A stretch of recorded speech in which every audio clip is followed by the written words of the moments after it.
मैं मानता हूं कि कहीं कोई भगवान नहीं है, किसी ने इस ब्रह्मांड को नहीं रचा और कोई हमारा भाग्य तय नहीं करता। इसके साथ ही ये भी मैं गहराई के साथ महसूस करता हूं कि कोई स्वर्ग नहीं है और मृत्यु के बाद जीवन भी नहीं। हमारे पास यही एक जिंदगी है जिसमें हम अपने ब्रह्मांड के विशाल बुनावट को समझ सकते हैं और इस जिंदगी के लिए मैं बहुत ही शुक्रगुजार हूं।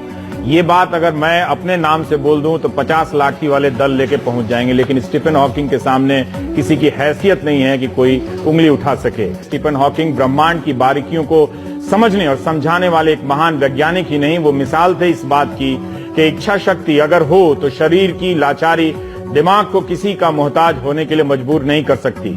जिस उम्र में कोई भी व्यक्ति सबसे ऊर्जावान होता है, उस उम्र में मोटर न्यूरॉन डिजीज नाम की लाइलाज बीमारी ने उन्हें घेरा। डॉक्टरों ने कहा कि वो कुछ साल ही जिंदा रहेंगे, लेकिन उन्होंने डॉक्टरों को गलत साबित किया और व्हील चेयर पर बैठे बैठे इस असीम ब्रह्मांड के राज ढूंढे और दुनिया को बताया। ब्रह्मांड की उत्पत्ति को समझाने वाली उनकी किताब a brief history of time की 1 करोड़ से ज्यादा प्रतियां बिक चुकी हैं और दुनिया की 35 भाषाओं में इसका अनुवाद हुआ है। ब्रह्मांड की उत्पत्ति से लेकर ब्लैक होल्स तक उनका काम विज्ञान की दुनिया में मील का पत्थर है, जो आने वाले कई साल तक वैज्ञानिकों को व्यस्त रखेगा। स्टीफन हॉकिंग को हम कैसे समझे, ये बताने के लिए हमारे साथ है डॉक्टर दक्ष लोहिया, जो कैम्ब्रिज में उनके छात्र रहे हैं, उनके साथ काम किए हैं। 78 से 82 तक तो उनके छात्र रहे हैं और उसके बाद भी लगातार फेलो के रूप में काम रहे हैं। दक्ष साहब, आपका स्वागत।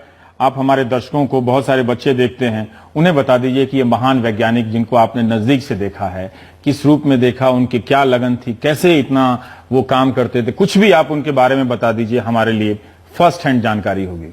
हाँ, बहुत अच्छा वातावरण था वहाँ, लेकिन जब मैं पहली बार गया कैम्ब्रिज यूनिवर्सिटी में काम करना एक अलग ही वहाँ की अपनी मुश्किलें हैं।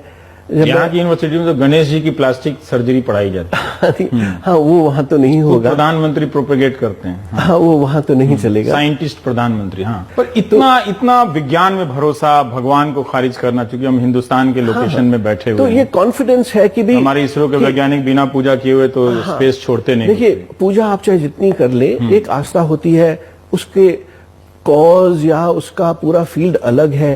स्टीफन हॉकिंग इन चीजों को मिक्स नहीं करते थे। उस म्यूजिक के दौरान ही, उस म्यूजिक के पैशन से ही उनकी मुलाकात अपनी पहली पत्नी से हुई थी, जेन हॉकिंग से। सो खैर, कितना कुछ बताया आपने।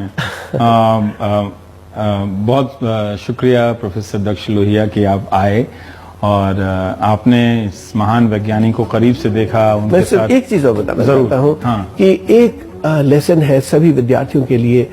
और कि जब मैंने उनको देखा तो मैं अपनी जो डिसेबिलिटीज वो तो भूल ही गया, और बस ये था कि भाई एक लेसन है सबके लिए कि चाहे जितनी भी खराब सिचुएशन हो, नेवर गिव अप, लड़ते रहना है ना। तो लड़ते रहिए, कभी हार मत मानिए, जीत इंतजार कर रही है आपका।